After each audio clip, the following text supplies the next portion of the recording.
Tanto Mateo 4 como Lucas 4 nos habla de las tentaciones que Satanás le hace a Jesús después de su ayuno. Lucas 4, en el versículo 1, dice: Jesús, lleno del Espíritu Santo, volvió al Jordán y fue llevado por el Espíritu al desierto por 40 días y era tentado por el diablo. Y no comió nada en aquellos días, pasados los cuales tuvo hambre. Entonces el diablo le dijo: si eres hijo de Dios, di a estas piedras que se conviertan en pan. Jesús respondiéndole dijo: escrito está, no solo de pan vivirá el hombre, sino de toda palabra de Dios. Y le llevó el diablo a un alto monte y le mostró en un momento todos los reinos de la tierra. Y le dijo el diablo: a ti te daré toda esta potestad y la gloria de ellos, porque a mí me ha sido entregada y a quien quiero la doy. Si tú postrado me adorares, todos serán tuyos. Respondiendo Jesús le dijo: vete de mí, Satanás, porque escrito está, al Señor tu Dios adorarás y a Él solo servirás. Ahorita que estamos hablando de que Jesucristo es el Rey de Reyes y es el Señor de Señores, pues salta este pensamiento de las tentaciones que tiene Jesucristo. La segunda de ellas es: si postrado adorares a Satanás, él le decía: te voy a dar todos los reinos de la tierra. Satanás le ofrece pues el ser rey. Sin embargo, hablamos de que la autoridad que recibe Jesucristo está por encima de la de este mundo. Era una oportunidad de Satanás para que no lo pusieran por estrado de los pies de Jesús, ¿sí o no? Recuerden que Jesucristo va a ser rey y va a poner a todos sus enemigos por estrado de sus pies. Lo que quería hacer Satanás era decirle: bueno, pues hacemos una campechaneada, todo lo que veas aquí, todos los reinos de la tierra te los voy a dar. Lo interesante de lo que hoy vamos a hablar es que dice la palabra que Satanás le comenta a Jesús que él tiene ese poder. Dice en el versículo 6, en la parte al final dice: porque a mí me ha sido entregada, se refiere a la potestad y la gloria de los reinos, y a quien quiero la doy. Luego dice, vamos a ver la palabra en el Evangelio según San Juan, en el capítulo 6, en el versículo 1. Dice: después de esto Jesús fue al otro lado del mar de Galilea, el de Tiberias, y le seguía gran multitud porque veían las señales que hacía en los enfermos. Entonces subió Jesús a un monte y se sentó allí con sus discípulos. Y estaba cerca la Pascua, la fiesta de los judíos. Cuando alzó Jesús los ojos y vio que había venido a él gran multitud, dijo a Felipe: ¿de dónde compramos pan para que coman estos? Pero esto decía para probarle, porque él sabía lo que había de hacer.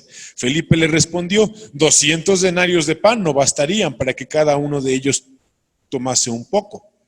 Uno de sus discípulos, Andrés, hermano de Simón Pedro, le dijo: aquí está un muchacho que tiene 5 panes de cebada y 2 pececillos. Mas, ¿qué es esto para tantos? Jesús dijo: haced recostar la gente. Y había mucha hierba en aquel lugar, y se recostaron como en número de 5,000 varones. Y tomó Jesús aquellos panes y, habiendo dado gracias, los repartió entre los discípulos, y los discípulos entre los que estaban recostados, asimismo de los peces cuanto querían. Y cuando se hubieron saciado, dijo a sus discípulos: recoged los pedazos que sobraron para que no se pierda nada. Recogieron pues y llenaron 12 cestas de pedazos de los 5 panes de cebada, sobraron a los que habían comido. Aquellos hombres entonces, viendo la señal que Jesús había hecho, dijeron: este verdaderamente es el profeta que había de venir al mundo. Pero entendiendo Jesús que iban a venir para apoderarse de él y hacerle rey, volvió a retirarse al monte él solo. Amén. Dice la palabra que Jesús hace un milagro de multiplicación No solamente hizo uno, dice la palabra que en una ocasión eran más personas, en otra eran menos, o sea, hizo varias cosas interesantes, pero aquí lo que leemos de Juan 6, dice la palabra que hace un milagro, le da de comer a 5,000 varones, no sabemos si había mujeres y niños ahí también, y les da de comer y la gente se dio cuenta que había pasado algo extraño, ¿no? Oye, pues, ¿de dónde salió tanta comida? Ellos venían y estaban en el monte escuchando a Jesús en ese tiempo, hablando con él, y les dice, ¿sabes qué? Recuéstalos, les da a comer, se multiplica y sobran 12 cestas llenas. Cuando la gente se da cuenta de que sobran 12 cestas llenas, dicen, hoy él es el que había de venir, vamos a hacerle rey. Pero Jesús no quería. Está extraño, ¿no? Jesús, que es el Rey de Reyes, Jesús, que es el Rey de los judíos y el Rey de todos, Jesús, que es Rey, no quería que se apoderaran de él. Eso es lo que dice la palabra, ¿sí o no? Que se apoderaran de él y lo hicieran Rey. Eso es algo interesante. Lo que quería hacer el pueblo era ponerlo por rey. Lo que el Evangelio nos redacta es que se querían apoderar de él para ponerlo por rey. Lo que quería hacer Satanás con Jesucristo al ofrecerle todos los reinos era apoderarse de él. Porque aunque iba a recibir todos los reinos, aunque él iba a ser rey o iba a tener autoridad y potestad sobre los reinos más importantes del mundo en ese momento, era someterse a la autoridad de Satanás. Miren estos versículos. Juan, ahí mismo, 12:31. Ahora es el juicio de este mundo. Ahora el príncipe de este mundo será echado fuera, y yo, si fuere levantado de la tierra, a todos atraeré a mí mismo. Amén. Está anunciando Jesucristo su muerte y está diciendo, ahora es el juicio de ¿quién? El príncipe de este mundo. Ahí mismo en Juan 14, versículo 30, está hablando el Señor de que va a enviar a su Espíritu Santo. Y les dice que ya no les va a contar más cosas. Dice, no hablaré ya mucho con vosotros, porque viene el príncipe de este mundo, y él nada tiene en mí. Mas para que el mundo conozca que amo al Padre, y como el Padre me mandó, así hago. Levantaos y vámonos de aquí. Juan 16, leemos desde el 8. Y cuando él venga, habla del Espíritu Santo, Jesús habla del Espíritu Santo, convencerá al mundo de pecado, de justicia y de juicio. De pecado por cuanto no creen en mí. De justicia por cuanto voy al Padre y no me veréis más. Y de juicio por cuanto el príncipe de este mundo ha sido ya juzgado. Amén. Juan tenía una noción muy clara de qué era el reino de este mundo.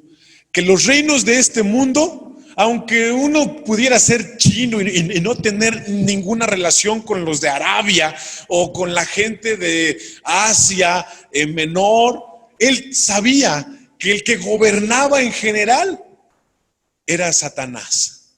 Primera de Juan, ahí también lo menciona él, o sea, para este Juan era algo muy claro. Primera de Juan 5, en el versículo 19. Sabemos que somos de Dios y el mundo entero está bajo el maligno. Pero sabemos que el Hijo de Dios ha venido y nos ha dado entendimiento para conocer al que es verdadero. Y estamos en el verdadero, en su Hijo Jesucristo. Este es el verdadero Dios y la vida eterna. Amén. ¿Se acuerdan que hace poquito hablamos sobre la idolatría y leímos el siguiente versículo? Hijitos guardados de los ídolos, amén. El apóstol Juan decía, ¿saben qué? Sabemos muchas cosas, porque así narra, que nuestra fe ha vencido al mundo. Sabemos que el mundo entero está bajo el maligno. Sabemos que el Hijo de Dios ha venido y nos ha dado entendimiento para conocer al que es verdadero, y Él es Dios y en Él está la vida eterna. El apóstol Juan tenía mucha claridad sobre quién tenía la potestad de los reinos de este mundo. Él sabía que este sistema en el que nos movemos, las filosofías que surgen en diferentes países, en diferentes naciones, no se contradicen unas a las otras. Todas tienen una misma inspiración, pero todas tienen una intención en el tiempo diferente. Todas están bajo Satanás. ¿Qué quería hacer Satanás? Oye, pues si tú eres el rey, yo no te voy a hacer solamente rey de Israel, yo te voy a hacer rey de todo el mundo. Pero te tienes que someter a mí. ¿Qué le dice Satanás? Todos los reinos te los voy a dar, si postrado me adorares. ¿Y qué decía Juan acerca de cuando hace el milagro? Lo querían hacer rey para apoderarse de él.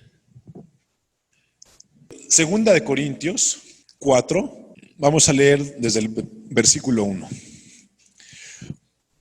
Por lo cual, teniendo nosotros este ministerio según la misericordia que hemos recibido, no desmayamos, antes bien renunciamos a lo oculto y vergonzoso, no andando con astucia ni adulterando la palabra de Dios, sino que la manifestación de la verdad recomendándonos a toda conciencia humana delante de Dios.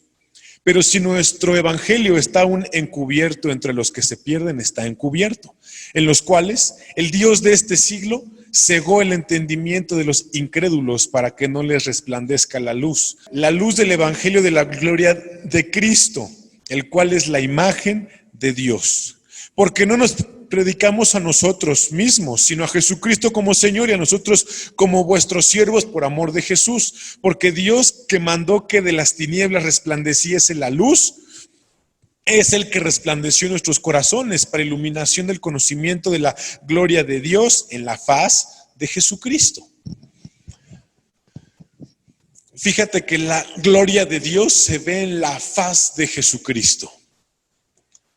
Pero también mira que es interesante que la palabra, el apóstol Pablo dice, en los cuales el Dios de este siglo cegó el entendimiento. Obviamente utiliza la palabra Dios con minúscula, ¿no? No dice Dios con mayúscula, ni Jehová, ni nada por el estilo. Simplemente la persona que tiene potestad y que tiene dominio y que tiene autoridad en este mundo es Satanás.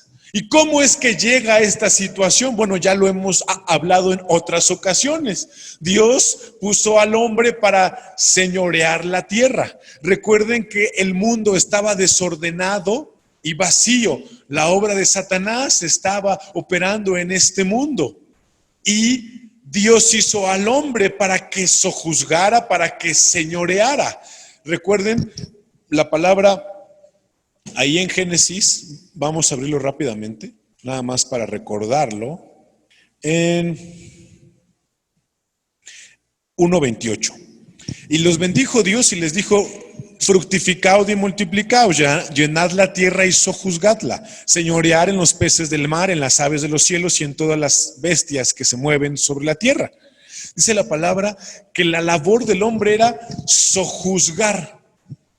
La palabra sojuzgar es someter con fuerza, someter con un acto violento a la persona o al ente que esté en rebelión contra Dios. ¿Sí soy claro con esto? Entonces, ¿cuál era la intención de Dios al hacer a los hombres? Sojuzgar la tierra, someter, no que ellos fueran los sometidos. Pero ¿qué pasó? Ya conocemos la historia de Adán y Eva, ¿sí o no? Ellos ceden esa autoridad, le dan esa legalidad a Satanás de sojuzgar sobre sus vidas, de tener ese dominio, de tener esa influencia, de ser quien iba a establecer todo un sistema de pensamiento, todo un sistema religioso, todo un sistema emocional al que los seres humanos se sometieran. O sea, Jesucristo lo dice muy claramente, este mundo está bajo el maligno. ¿Sí me voy a entender?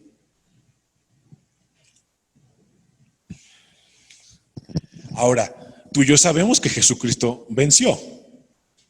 Tú y yo sabemos que las cosas salieron bien, que Él resucitó.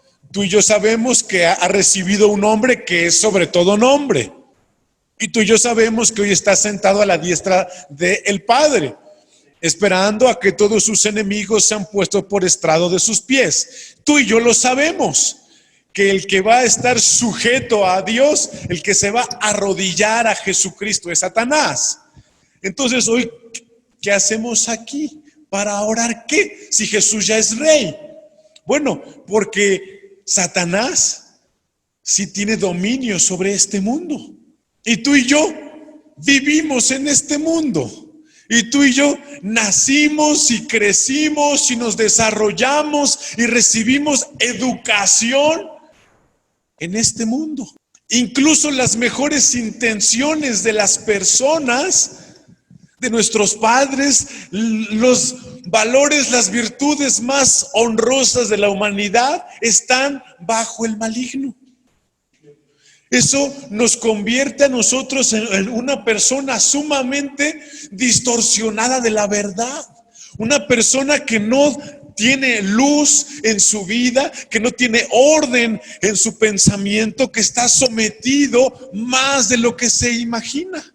Y cuando Jesucristo viene y dice la verdad los va a hacer libres, vengan, yo los voy a liberar, yo les voy a mostrar el camino, la verdad, yo soy la luz que alumbra a todos los hombres. Jesús ya está en el cielo, anunció ya el mensaje, el riesgo está en los hombres. Porque muchos no quieren escuchar ese mensaje. Otros escuchan ese mensaje, pero no se someten al rey. Y siguen bajo el dominio del príncipe de este mundo. Que tenemos que decidir quitarnos el yugo de este mundo y ponernos el de Jesucristo. Somos nosotros. ¿Sí me doy a entender con esto, mis hermanos? Entonces, hoy tú y yo podemos pensar. Era lo que les decía, ¿no? En su momento, el jazz, la música jazz era la música que hablaba de las injusticias. Después el rock era la música que hablaba de las injusticias. Luego el metal, el punk y todo esto hablaba de las injusticias y siempre hay una lucha entre el proletariado y las autoridades, ¿sí o no? Y esta lucha ilusoria la orquesta Satanás. Mantiene a la humanidad entretenida. O sea, les genera una manera de perder su tiempo. Porque la gente está pensando, después surge la música de protesta, ¿sí o no? En la que todos los malos siempre son las autoridades, siempre los presidentes, todos están siempre mal. Y se mete en la cultura de la gente, ¿sí o no? Ya las personas se sienten enojadas si no tienen ciertos beneficios. Satanás los mantiene en una discusión, envidia, celos, el dominio, los sometidos. Y ha sido una situación que da ciclos y vueltas y vueltas y vueltas en la humanidad. ¿Y qué pasa? Pues que a Satanás le conviene que los revolucionarios piensen que están haciendo una revolución y que la gente que está haciendo cambios piense que está haciendo algo súper relevante y que la música piense que ya ganó ciertas situaciones. Pero la realidad es que el ministerio de la iniquidad se opone al ministerio de la luz del Evangelio de Jesucristo. Y hoy tú y yo somos los que están resistiendo al diablo en teoría, si es que salimos ya de su autoridad, si es que salimos ya de su dominio. O sea, Satanás mantiene a los pueblos en una discusión, independencia y revolución en la que simplemente son esclavos de algo, de una idea diferente. Pero mientras él siga siendo el jefe, el príncipe de este mundo, mientras él siga teniendo ese dominio, no está cambiando nada en la humanidad. Lo que necesita la humanidad es salir del dominio de este mundo y de Satanás y venir a los pies de Jesucristo. Y venir, pero no para ser el estrado de sus pies, sino para venir al trono de la gracia de Dios para obtener el oportuno socorro.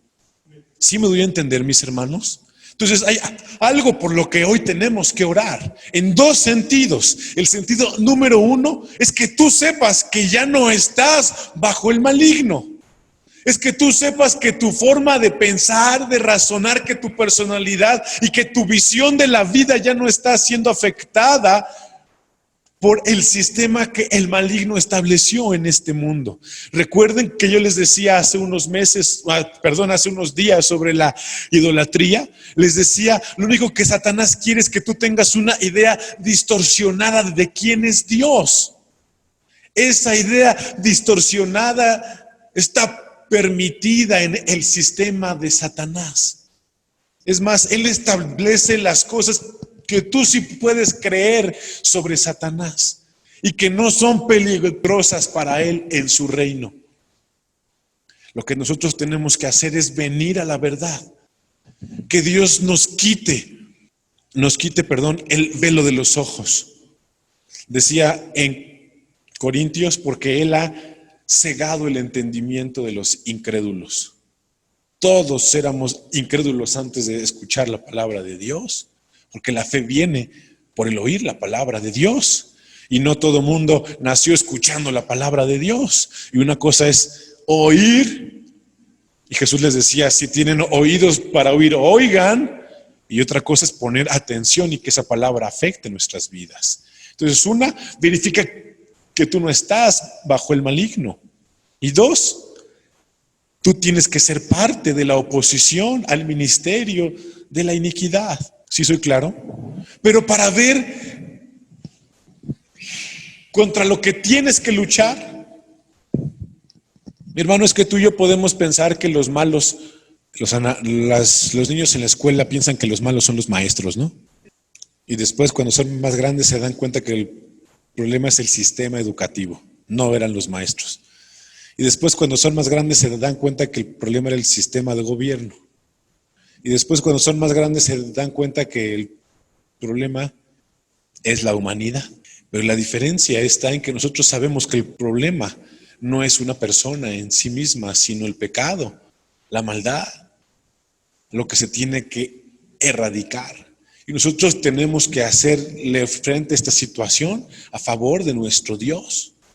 Entonces vamos a orar en estos dos sentidos. Uno, verifica que tú no estés bajo la influencia del maligno. ¿Cómo te das cuenta que estás o no estás bajo la influencia del maligno? En la veracidad y en el compromiso de tu fe hacia el Evangelio de Jesucristo. ¿Y cómo te das cuenta de que estás del lado correcto? Porque afectas la actividad del enemigo. Lo que Satanás no quiere es que la gente se dé cuenta que son marionetas. Les repito, lo que la victoria de Satanás fue que la gente no creyera en Dios. Porque al no creer en Dios, ya no cree que haya nadie ni nada que tenga un dominio sobre ellos. Dice, y a Satanás no le interesa que la gente sí crea en él. ¿Sí me voy a entender con esto? A quien sí le interesa es a Jesucristo. Lo único que de Satanás quiere es que Dios no reciba la gloria y que lo adoren a él a través de su sistema. ¿Sí me doy a entender? Entonces, vamos a orar, mis hermanos, en esta tarde, en esa intención. Espero que haya sido lo suficientemente claro con ustedes. Los dos puntos por los que hoy vamos a orar. Júntense ahí con su familia, analicen las cosas, pregúntense, cuestiónense si están viviendo bajo la autoridad de Jesucristo o la de este mundo. ¿Cómo sabes? Pues porque eres una persona miedosa, de doble ánimo, sin disciplina, sin fe, sin pasión, sin responsabilidad, etcétera, etcétera, etcétera. Eso no es vivir bajo Jesucristo. ¿Estamos claros? Y si tú no estás haciendo la oposición a Satanás, mi hermano, si no estás en su contra, si no estás en contra de Satanás, estás a favor de él. ¿Estamos claros? Porque, perdón, les digo, si no estás en contra de Satanás, estás a su favor, porque dejas que él siga obrando, porque dejas que él siga destruyendo. ¿Sí me doy a entender? Es como ves que va a atacar a esta persona y te quitas. ¿Han visto la película de Spider-Man, la primera, que va él a pelear a un lugar en una cárcel, bueno, en una jaula, y no le pagan lo que le tienen que pagar, y se enoja contra esas personas, y cuando se enoja contra esas personas, le roban a esas personas, y la persona que no le quiso pagar lo suficiente le dice, ayúdame, ayúdame. ¿Y qué hizo él? Se hizo a un lado para que lo dejara pasar, ¿sí o no? Y después, ¿qué resultó? Que ese fulano mató a su tío, ¿no? A veces, y no digo que esa sea la ley y la Biblia, pero a veces así somos nosotros con Satanás. No ponemos oposición, lo dejamos pasar a destruir. ¿Estamos claros? Vamos a orar ahora sí.